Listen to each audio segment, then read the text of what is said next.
మంత్రుల శాఖల కేటాయింపుతో ఇక పరిపాలనపై దృష్టి సారించారు సీఎం చంద్రబాబు. అన్ని ప్రభుత్వ విభాగాలను ప్రక్షాళన చేయాలనే ఆలోచనలు చంద్రబాబు ఉన్నట్లుగా తెలుస్తోంది. టీటీడీ మొదలు అత్యున్నత వ్యవస్థల వరకు అన్నింటిలోనూ ప్రక్షాళనపై కసరత్తు చేస్తున్నట్లుగా తెలుస్తోంది. అధికారుల నియామకం విషయంలోనూ జాగ్రత్తలు తీసుకుంటున్నారు. సీఎంఓ నుంచి కలెక్టర్ వరకు, హెచ్ఓడి నుంచి ఎస్పీ వరకు అధికారుల పనితీరుపై సమగ్ర సమాచారం తెప్పించుకుంటున్నారట చంద్రబాబు. గత 5 ఏళ్లలో ఐఏఎస్, ఐపీఎస్ అధికారుల పనితీరుపై ఆరా తీస్తున్నారు.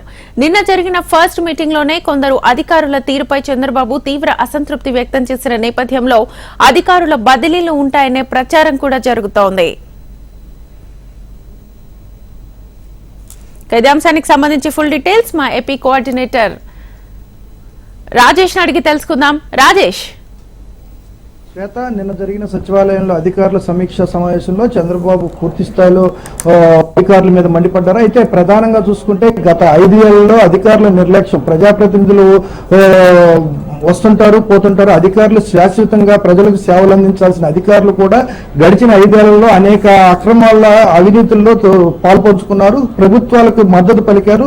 ఇటువంటి అధికారులందరూ వల్ల రాష్ట్రం 10 ఏళ్లు వెనకబడిందనే అంశాల మీద స్పష్టంగా ఘాటుగా అందరికీ సమాధానం ఇచ్చి, అయితే ఆ సమయంలో అధికారులు మొత్తం కూడా దాదాపు ఉన్న రాష్ట్ర స్థాయి అధికారులు మొత్తం కూడా తలదించుకునే పరిస్థితి కూడా ఏర్పడింది. ఎందుకంటే కేవలం ఖచ్చితంగా గడిచిన 5 ఏళ్లలో అవినీతికి అక్రమాలకు సపోర్ట్ చేసిన అధికారులు మాత్రమే చంద్రబాబు హెచ్చరించారు. అటువంటి వాళ్ళు ఎవరికి ఈ ప్రభుత్వంలో ఖచ్చితంగా పోస్టింగ్లు ఉండవు. అన్ని శాఖలకు సంబంధించి పూర్తి స్థాయిలో నివేదిక తెప్పించుకున్న తర్వాత పోస్టింగ్లు ఖచ్చితంగా నిజాయితీగా ఆ శాఖలో పనిచేసే అధికారులకు ఖచ్చితంగా ఈ ప్రభుత్వంలో తాగుంటుంది. అదేవిధంగా రాష్ట్ర అభివృద్ధికి ఇక్కడెక్కడ ప్రజాప్రతినిధుల గురించి వచ్చే పోయే నాయకుల గురించి కాకుండా రాష్ట్ర ప్రజల గురించి ప్రతి ఒక్క అధికారి ఆలోచించాలి.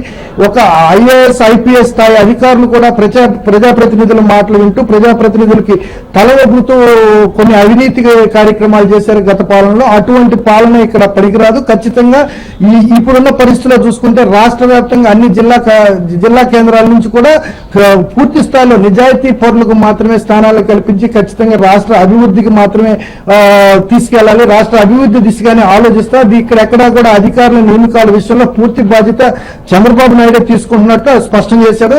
ఇప్పటి వరకు గత ప్రభుత్వంలో పనిచేసిన అధికారులు ఎక్కడెక్కడ పనిచేశారు, వాళ్ళ పరిస్థితులు ఏంది, గతంలో వాళ్ళు చేసిన పాలనా తీరు ఎలా ఉందనే అంశం మీద కూడా ఒక నివేదిక తెప్పించుకున్నారు. మరి కొద్ది రోజుల్లో నివేదిక అందిన వెంటనే ఖచ్చితంగా ఈ అంశాల మీద కూడా చర్యలు తీసుకునే అవకాశం ఉంది. ఎక్కడా కూడా ఒక పక్క రాష్ట్ర అభివృద్ధికి, అదేవిధంగా ప్రజలకి ఎన్నికల సమయంలో ప్రజలకు ఇచ్చిన మాటలు వాగ్దానాలు కావచ్చు, ఏవి కూడా ఎక్కడా కూడా బ్రేక్ కాకుండా ఒక పక్క పాలన మొదలు పెట్టిన వెంటనే ఇక్కడ కూడా గత పాలనలో జరిగిన అవినీతి అక్రమాల గురించి కూడా ఖచ్చితంగా అధికారులు స్పష్టంగా నిన్న సచివాలయంలో బాధ్యతలు తీసుకున్నాక రాష్ట్ర అధికారులకు ఐఏఎస్లు, ఐపీఎస్లు కలిసిన క్రమంలో కొంతమంది ఐఏఎస్లు, ఐపీఎస్లు పుష్పగుచ్చాలు ఇచ్చే క్రమంలో కూడా వాళ్ళు ఖచ్చితంగా గత ప్రభుత్వంలో ఏదైతే అవినీతి ఇబ్బందులకు అక్రమాలకు పాల్పడారో వాళ్ళ దగ్గర కొంతమంది దగ్గర బొకే తీసుకొచ్చిన వాళ్ళని కూడా వెనక్కి తిప్పి పంపిన పరిస్థితి కనబడుతుంది. ఏదేమైనప్పుడు కూడా రాష్ట్రంలో పక్క ప్రజలకు ఇచ్చిన వాగ్దానాలు నెరవేర్చడంలో కాకుండా ప్రభుత్వ పాలన కూడా అధికారుల యంత్రాంగం గతంలో ఎలా పనిచేసిందనే అంశం మీద పూర్తి స్థాయి దర్యాప్తు కొనసాగుతుంది. అయితే ఇదే తరహాలో కూడా ప్రజలకు ఎక్కడ ఇబ్బంది లేకుండా ఎక్కడికక్కడ సముచిత పాలన అందించేందుకు దిశగా చంద్రబాబు అడుగులు వేస్తున్నారు. శ్వేత, రాజేష్, అయితే ఈ ప్రక్షాళనలో భాగంగా భారీగా బదిలీలు ఉండే అవకాశం ఉందని కూడా టాక్స్ వినిపిస్తున్నాయి. సో దీనికి సంబంధించి అప్డేట్స్ ఎలా ఉన్నాయి?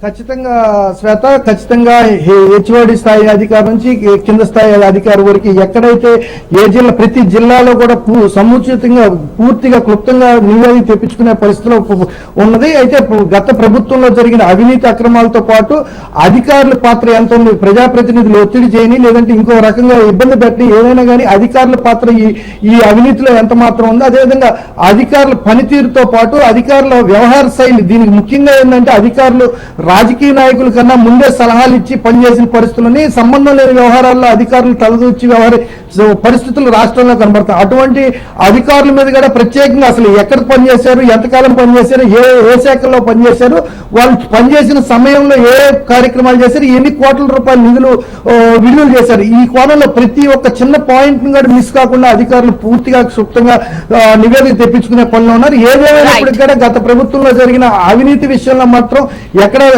రాజీ పడే ప్రసక్తే లేదు. ఖచ్చితంగా ఇప్పుడు ఈ ప్రభుత్వంలో అద్భుతమైన పాలన అందించాలి, అధికారులు అద్భుతంగా పనిచేయాలి, నిజాయితీ పరులే తన ప్రభుత్వంలో పనిచేయాలనేసి నిర్ధారిస్తున్నారు Shweta. Right Rajesh, thank you.